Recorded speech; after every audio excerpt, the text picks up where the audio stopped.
I can't really recall the absolutely first time, but I do know it was in 1969. I had gone to lunch in the faculty dining room in what is now University Center in the Wyman room, and sat down with another person that I didn't know because I was a new faculty member, and actually I guess it was 1968. And he told me about something called Project Prepare that the institution was getting started, and wondered if I'd be interested.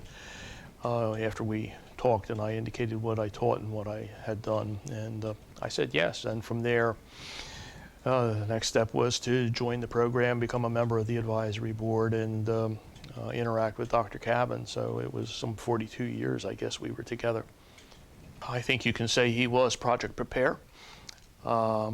He was absolutely, unequivocally committed to it. He held everybody to the highest standards. He insisted on students towing the mark, getting to class on time, doing their work, and doing as much as they could to achieve. He didn't want anybody to settle for second, third, or last place. I know one challenge was raising the money to provide for the students during the summer, because there was a summer program of, I believe, 6 weeks, and the students boarded, and it was 7 days a week that they were here, so that they weren't influenced by things going on at home and whatnot. They could develop good study habits, and raising the money for that required some interactions with corporations, which he found somebody that could do the job, and that was Phil Coleman, who was a graduate of Swarthmore. He was very, very involved. I think he worked at Scott Paper, and then became very involved with raising the money for the summer.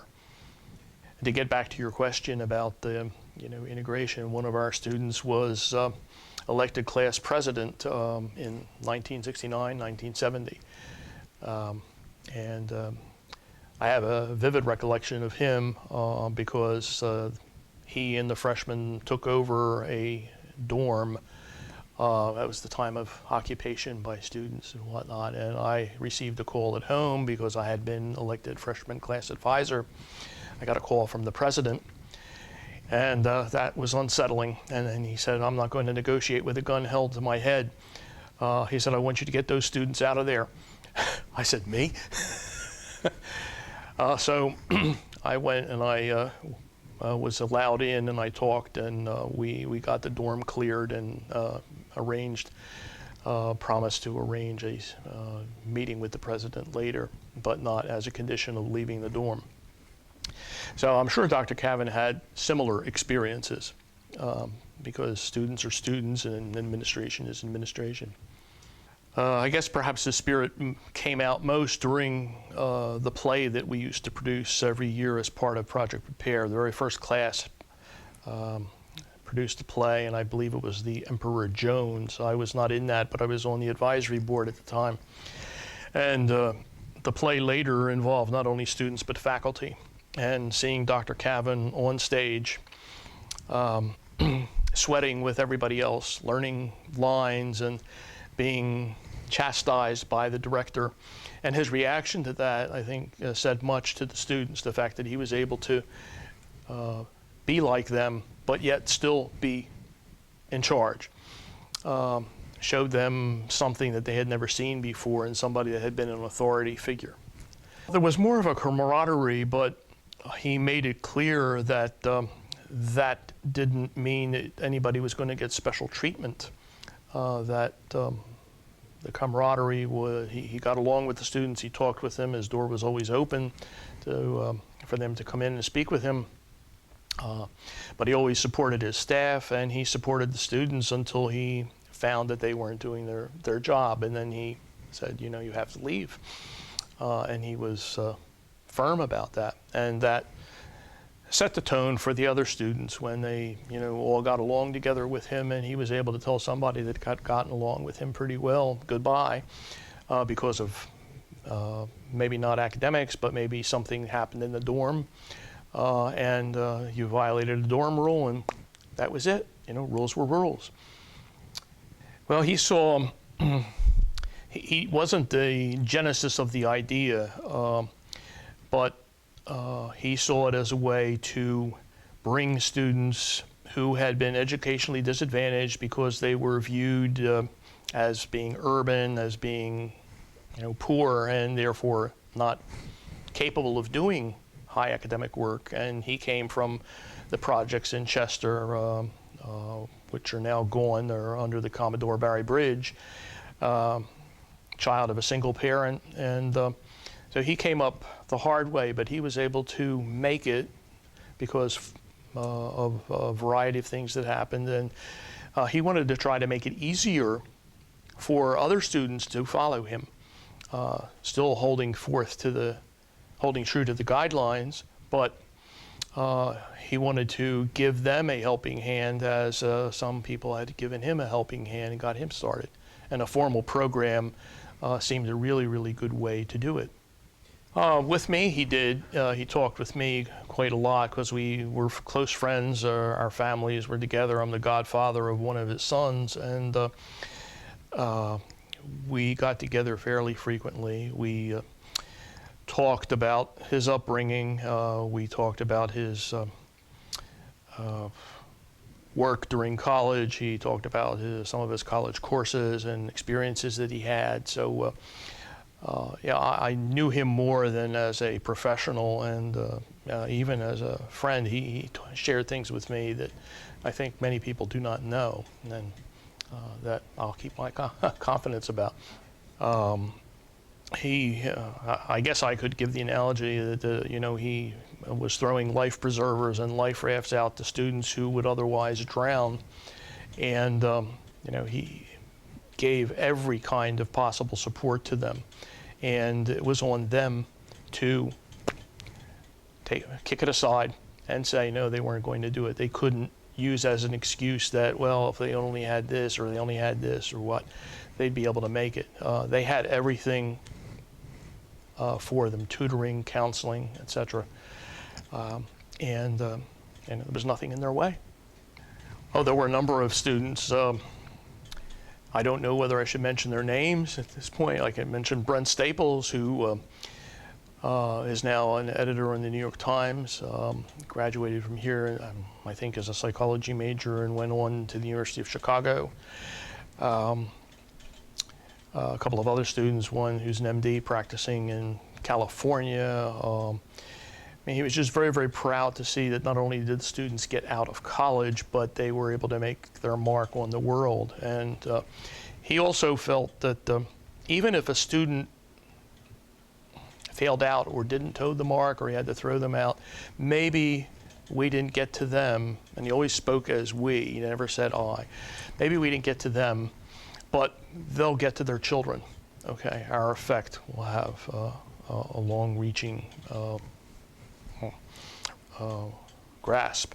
He also said that we're in an occupation whose main goal is to get us unemployed.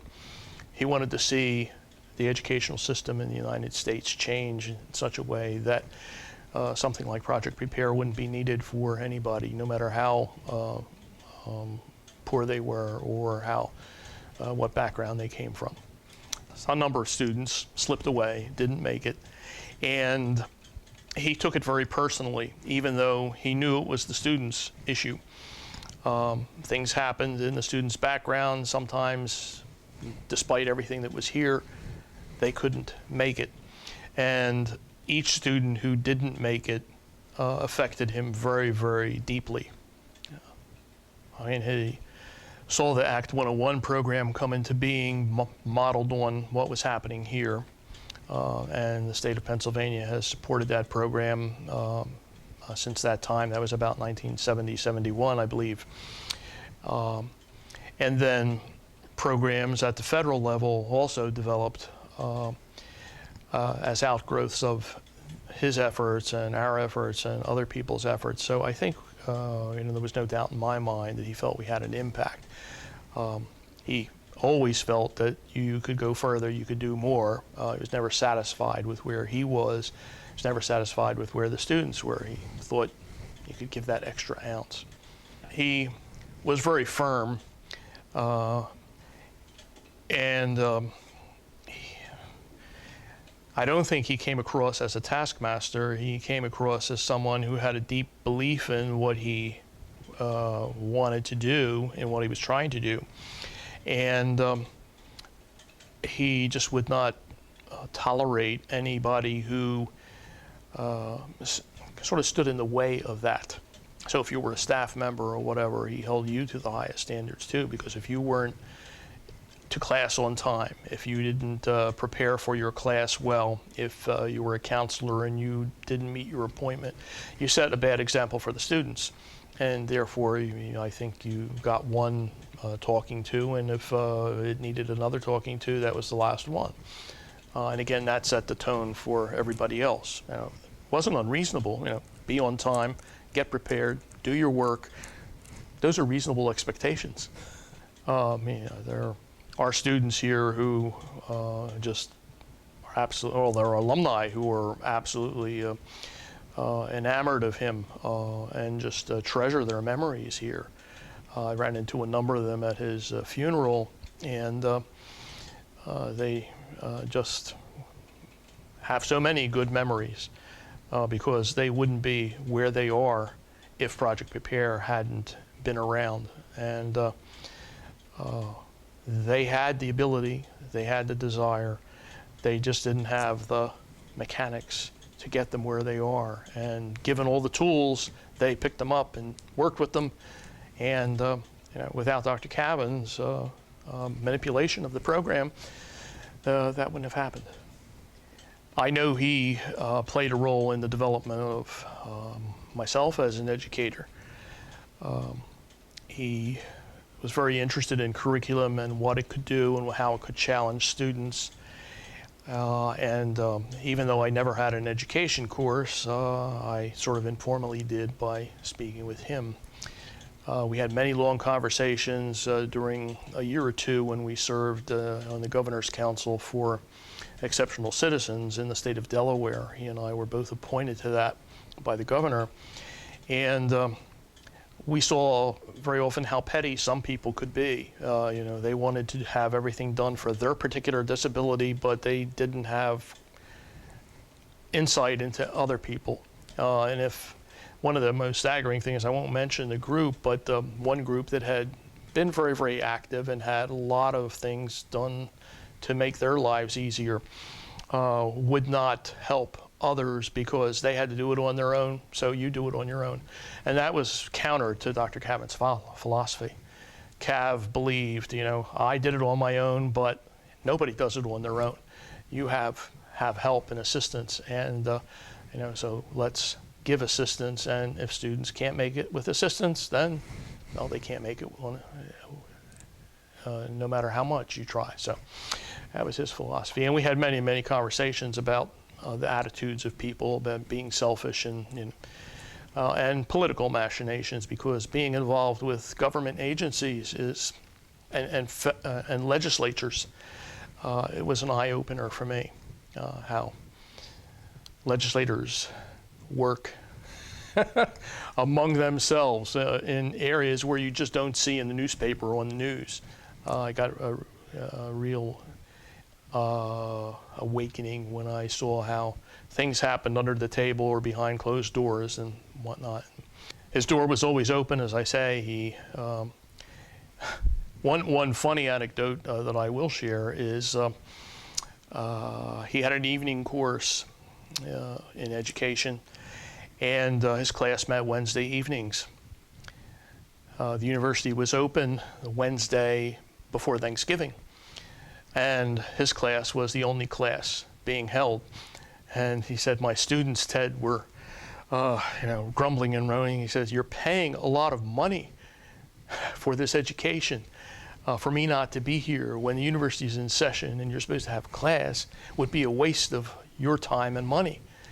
Oh, nobody else is in here, we're all alone and whatnot. And he said, well, I can't help that. I'm being paid to be here. You paid to be here, so we're here.